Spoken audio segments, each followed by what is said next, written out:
Mr. Perez, how are you tonight? I'm doing well. How was the homework? I see that you brought your ABC data I sheet. brought the Thank things you. just to make sure that we're doing things on the right track. Okay. So, you asked me to take some data about the antecedent and the behavior. Mm-hmm. As And you the know, consequences. we're struggling with every time that we are doing some kind of errands, Mm-hmm. and the kid start to acting out after seeing something, or every time that he wants something. And that's Yeah. something that I identified. The other Okay. day we were at the grocery store, so when we were in one of his favorite part, he was looking for his favorite ice cream. Okay. I don't want to buy that because I'm having concern about the sugar thing, Mm-hmm. and he's super obsessed about that. So Yeah. after that, I said, no, we cannot do that. And of course, that was the moment that the show Okay. start, acting out, the tantrum, screaming, yelling, pushing. Okay, so he asked for the ice cream, you said no, and then the behavior started. Yeah, but I So explained. what happened after? I explained before getting inside the store that probably he will see something that he wants to, and he agreed with me that because it's dangerous. I have concern about the sugar stuff, Mm-hmm. and but nothing works. Even I talked with him, plenty of time, prepared him, and he engaged in those behavior, and Yeah, when he saw the ice cream, he did it Yeah. anyway. yeah. Okay, so today in session 2, we want to work on those ABC data, and since you identified that it's a tangible function most of the times, especially when you guys are out running errands, Mm-hmm. today we're going to talk about more preventive strategies, things that you can do ahead of time, not just talk like you just said that you did to, before getting into the store, Mm-hmm. but getting more ready and prepare him and prepare the environment, right? Because preventive strategies have a lot to do with changing the environment to prevent those escalations that you're so concerned about. Okay. Okay, so we'll review the first of 2 sessions of preventing strategies. Parents naturally do things to prevent kids to get in trouble or to be in danger, right? For example, what do parents regularly do when they have babies that are starting to crawl or to walk? They just take care of them. Make sure they're safe. Make sure they're safe. And how do they make sure that the house is safe for a baby that is just starting to touch things? Yeah, you make sure that there's nothing items, something that's dangerous things, or you're not putting, make sure that the floor is ready. Exactly. So those are preventive strategies, things that we do to prevent things from happening, right? So, for example, kids with autism, we know that many of parents like you prevent problems in the community by not taking the child to the settings that they know are going to be trouble, right? But in your case, that's not possible sometimes because you're the only one taking care of your son. Yeah, and that's why I'm here, because I cannot deal with this anymore. So we can work on different preventive strategies to help decrease the frequency and intensity of those tantrums in the community, especially when you have to take him with you to run errands. Okay. So basically we work with 8 different prevention strategies, and you have them here in your workbook. Okay. The first of all is avoid situations or people. Yeah, that's me. I mean, if you could, that would be amazing because he doesn't like going out to run errands with you, but you have to do it anyway. Yeah. A lot of people, if for example you know that he doesn't like going to the supermarket, what can you do to avoid a situation or people? I'm not sure, because if he cannot go with me, probably I will choose to go to another place that he don't have those access for. Maybe a store that doesn't have the candy Or that they he have likes, the candy or the or ice the cream. toys or those kind of things that he most likely are Mm-hmm. so connected and obsessed. Yeah. avoiding a situation, for example, if it's just the grocery store, there are services that deliver the groceries to your home, or you can just go and pick it up on the parking lot. Yeah. Okay. Another of the preventive strategies can be controlling the environment. This may include putting locks on cabinets, keeping the doors of your house locked on from the inside. Some teachers, for example, in the classroom, they control the environment by sitting the children away from others that might trigger them or close to them, right? Mm-hmm. So at home, we can also control the environment in some different ways. Can you think in this page? Let's try this. Can you come up with a situation or an example for you and your son to work on how would you change the environment for him? For what kind of behavior? Thinking of the tantrum when you guys are running errands. No clue. You can control the environment, maybe setting the space in the car with distractions, or giving him a distraction while you're doing the errands. Yeah, but that doesn't necessarily work for him because he's super upset. He cannot see, and he's so pervasive and continue thinking about that and ask for that he knows he associated already the store with the thing that he wants. Okay. So I'm not sure how to Maybe going to control the environment. Change the store, and like you said, find a store that doesn't have the ice cream that he likes. Oh yeah, that will help. That would change. That will help. Another thing that we can do is number 3, do things in small doses. So as we talked about earlier, some parents find that their child can handle situations for short periods of time. You know that when you told me before that when you're running errands, usually these escalations happen more in the afternoon. Mm-hmm. Maybe instead of just as soon as he comes from school doing errands, he's already tired. Maybe instead of spending the whole afternoon running errands, do one each day, or take less time outside, right? So it's in smaller chunks, so to prevent him from being more tired. And what about if I give him like a small size of his favorite ice cream? If you allow it. So a small size couldn't be okay. I never tried that before. Maybe if you have it at home, you can give it ahead of time. Mm-hmm. That's another thing, and instead of him trying to eat the whole thing. Okay, that sounds like something that I can do because I've had control because I put it on lock on the freezer. Mm-hmm. So he cannot get access to the freezer. Without you. Okay. So of course I keep the key with me, and I can give the small size of the ice cream or a portion, yeah. Or a portion, and then we can go outside explaining that he already had his ice cream, and that's why we are not buying another and big that ice takes us to the number 4. Change the order of events. Okay. Like you said, instead of him looking for it because he hasn't had any, you give the ice cream ahead of time before you guys leave the house. What do you suggest, to give them and eat the ice cream at home or or inside the car? Is that a rule for you guys that he doesn't eat in the car? No, everyone's eating inside the car. Whatever you feel works for you. You can try it. That can be part of our work this week. Okay. So we can see which one is gonna be the best one, inside the car or at home before getting outside? You can try it during the week, yes.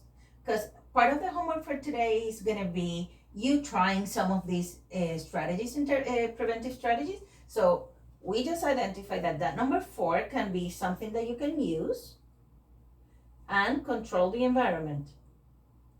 So there's other preventive strategies that we can also review together today, and it's respond to early signs of the problem. What's that? So most parents are experts on their child's behavior and can tell when the child's behavior is winding up. So you can read his nonverbal cues, right? Okay. You can read when he's going to escalate. Mm-hmm. And that way you Yeah. respond before everything Yeah, starts. he started like a shaking his leg a lot. So that way you see when he started shaking his legs, you can intervene and redirect or distract or do something different. Okay. Okay. How I can distract him? What things help him get calmed down? Well, I don't want to give him that ice cream, so I can give him a toy, his favorite toy, or If you guys are in the car and he starts shaking like that, maybe you can put some music, because we've talked about that he likes music. okay. I don't ever even try any fidgets, so probably I can give him some kind of.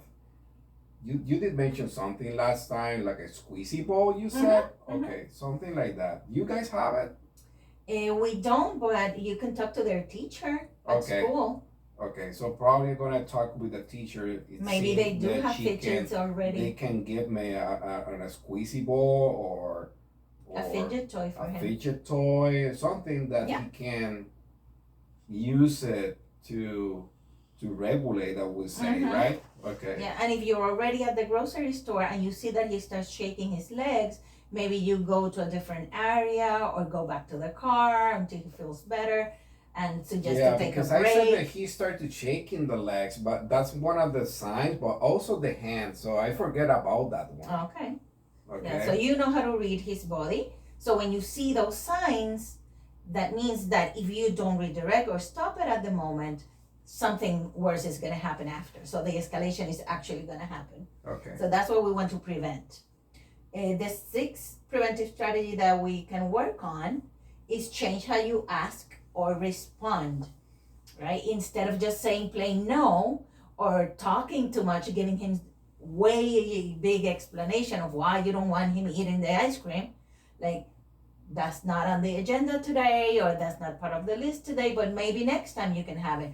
Or like if you prevented with the other one and gave him already, like you said, you already had some. Maybe when we come back home, you can have a little more. Yeah, because it's hard for him to understand that that is not healthy. Yeah, they don't process that type of. They don't. They just super obsessed about it. And because it tastes good. Yeah, I guess so. Right? Yeah. You never get tired of that taste. Exactly. And the way that you answer or the way that you ask things, instead of, for example, you want him to do something for you, instead of asking, just tell him, right? Because we, a lot of times we ask questions instead of giving them the instructions of what we want. And with kids like him, we have to be specific, right? So have you ever found ideas like this to be useful with your child to change how you talk to him? Yeah, of course I'm trying to not say no, but that's my first response, right? Okay, so I'm trying to avoid to do that and give him some choices. And I want to try the things about the small portion. Okay. The next one is address the setting events. Setting events are special types of antecedents that can affect how a child responds in certain situations. For example, like you mentioned, these escalations happen more often in the afternoon. He's already tired. Tired or hungry, right? Exactly. So that idea of giving him some of the ice cream or at least a snack before you guys leave for running errands, or give him a nap before you leave, that can also be a type of preventive and addressing that setting event. Make sure that he's not tired when he's leaving, or if he's already tired, just don't stay too long. If he's hungry, give him something to eat or bring snacks on the ride. That way you avoid that setting event. And the last one is use visual or auditory cues, especially when they have schedules at school and they're used to visuals. Let him know, this is where we're going first, this is where we're going second, and he can just make sure that, okay, we went to this place, now we're going home. And that way you don't need to talk so much. because I know that we get tired of explaining our routines. And having visuals a lot of times help them avoid the escalation because they know what's coming up next. Okay. Okay, so now we're gonna test your ability to identify how can things be prevented by showing you some videos. And you can follow with the guideline here, the vignette, the video vignette, the activity sheet 2.2. I'm gonna show you some videos and you're gonna think about what strategies can work in this specific situation. Okay? Let's do the time to clean up.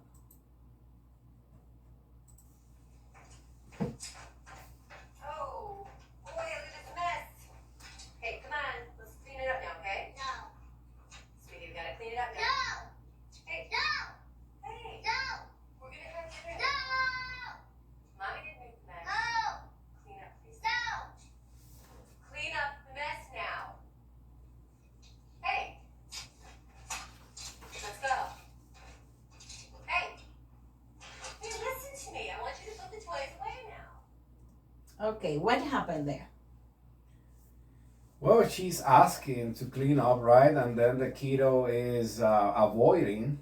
He's not listening her, and he continue playing And how do you and think? ignoring her. How do you think mom should have prevented that situation Um, using these strategies? I would What do say, you have here? um, What do you think might have worked to avoid? You need to watch it again? no. Give him more time, and also probably like a visual, Mm-hmm. like a picture about the cleaning thing. Okay, that You is did time. mention of before, like the first and then. Yeah, first thing is the order of events, telling him to do things first. Uh-huh.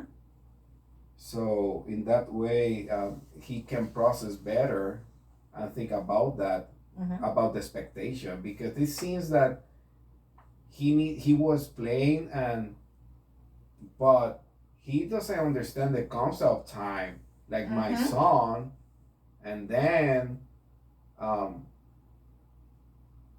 he cannot disconnect right away. Exactly. So except when she came downstairs, she just prompted that it's time to clean up Yeah, instead of giving him advance time, right? Like letting him know, change how she was asking, right? Instead of just telling him now it's time, stop what you're doing and start cleaning up. Maybe she could have given him like a warning. yeah, like you say here, auditory cues, like in 5 minutes. Exactly. That might also have helped. Anything. Because it's not seen in that video that there's a hurry thing, right? Mhm. So it's not necessarily something that's going to happen, put him in danger situation, or it Mom seems just that told he him that it's time to clean. it's time to clean. We don't know what she was doing upstairs, and now she is more likely mad because seeing this messy. But he's not messed at all. He's playing around. And what do you think about doing things in small doses? How can she have used that to prevent? And probably I would say like start with this. Mm-hmm. Instead of just clean all the toys. Just like it's like a chunks, right? Mm-hmm. Like And- chunks of And probably I would bring a bag or a bin. a bin or something Uh-huh. that he can put it like a 3 pieces or 4, and that would be enough. And then And try then another and then ask them to continue doing later. Mm-hmm. Like give him time. Exactly. Very good. Let's try one more. before we start planning for our next session? This one, for example, because you told me that your kid sometimes is focused on the food. This is one similar. Okay, bud, time for breakfast. I'm gonna have some Rice Krispies today. I want Okay? honeycomb. No. I want honeycomb. No. I want honeycomb. Oh yeah, that's I him. want honeycomb. That's him. We are missing just the tantrum, the full picture, screaming and yelling at me. Okay. So let's put it again so you can watch it and see Okay, bud, what can time she for have breakfast. done to I'm gonna prevent have it. some Rice Krispies today. No, I Okay? want honeycomb. No. I want Oh, honeycomb. you said give him choices. Today. I want honeycomb. I want honeycomb. Stop it. I said you're having Rice I want Krispies. honeycomb. Yeah, that's me saying stop it and then no. I want honeycomb. So Okay. were you able to see the options that he had? Yeah, it's like a couple of cereals. A couple of cereals, and the first one was the honeycomb that he was asking for, but she told him that we were out. So how could she have prevented that situation from happening Oh, using these strategies? if he's out, I would say like a controlled environment, right? Mm-hmm. It's How would that be put in? get rid of that. Exactly, it's an empty box. Why have it there? Get rid of that. Don't put it on the. It's not an option, so why have it? Exactly. Very good. Any other strategies that she could have used? I would say auditory cues, like a stop, but Auditory or visual? no, I don't know. Probably is well, unless she bring the visual with her, but Mm-hmm. auditory I would say like a stop. If not, or probably would be better having a visual like a stop sign. Okay. But Maybe the way that she responded. yeah, she just said no. I Just stop no. it. Instead Oh. of these are the options that we have today. Yeah, give them the auditory clue like okay, this is the choices. Mhm. This is today's choices. And you choose from those available. ones. And I would say wait. Wait for what? Wait for his response, you know. Oh, okay. Wait. Just I will wait. Now I'm learning that instead of no means saying no, I can just wait. Mm-hmm.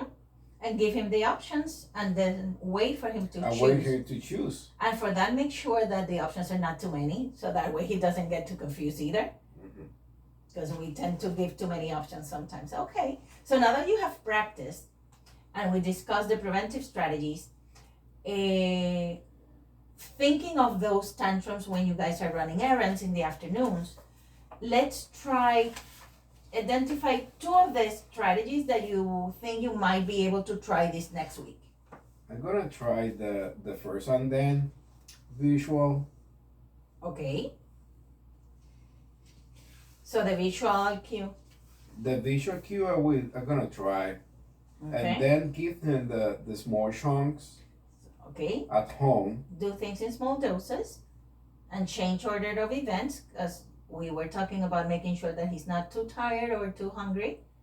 Yeah. That way you prevent Because that. probably he is always hungry after school, so I can give him A snack. a snack combined with his favorite, Mm-hmm.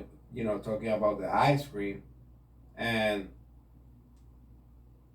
then the visual cue about the first event. We are going outside. Mm-hmm. And so he knows how many places are we visiting, like 1 or 2. Mhm.